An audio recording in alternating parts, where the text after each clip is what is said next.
Ili ufanikiwe zaidi katika maisha ya kila siku, basi kuna aina ya marafiki ambao unapaswa wewe kuwa karibu nao. Na leo mimi nitakutajia makundi manne. Wa kwanza ni yule mtu ambaye ameshikamana na dini.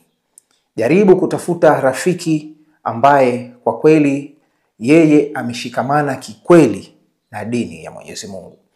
Huyu atakuongoza pale ambapo utakuwa umekwenda ovyo.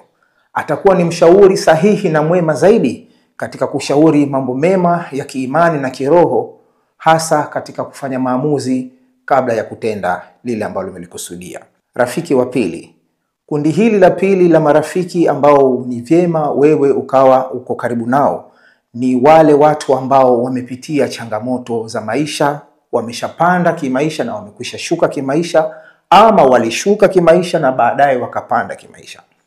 Mtu kama huyu atakuwa ni kigezo sahihi cha kuwa na ukaribu na wewe kama rafiki, kwa sababu ya kupitia mambo mengi ambayo amekwisha yapitia. Atakuwa ni mawaidha mazuri ya kukuwaidhi katika kufikia maamuzi yaliyo bora katika kufanikisha mambo yako. Kundi la tatu ni rafiki ambaye huyu tunaweza kuzungumza kwamba unatakiwa uwe na mtu aliyebobea katika masuala ya afya.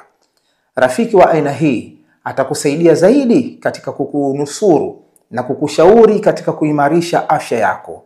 Atakushauri zaidi katika kufanya maamuzi yaliyo mema na sahihi na sio ya kukurupuka. Rafiki wa aina hii ni mwema kabisa kuwa karibu na wewe.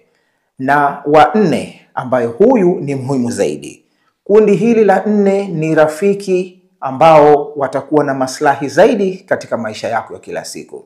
Hapa nazungumzia mume ama mke aliyemwema. Mume mwema ama mke mwema ni yule ambaye anakuthamini pale unapokuweko ndani ya upeo wa macho yake, na anakuthamini zaidi unapokuwa mbali ya maisha yake ama mbali ya upeo wa macho yake. Ukiwa na marafiki hawa wanne, hakika utajikuta mambo mengi sana yanakwenda vizuri na unaepukana na mengi zaidi.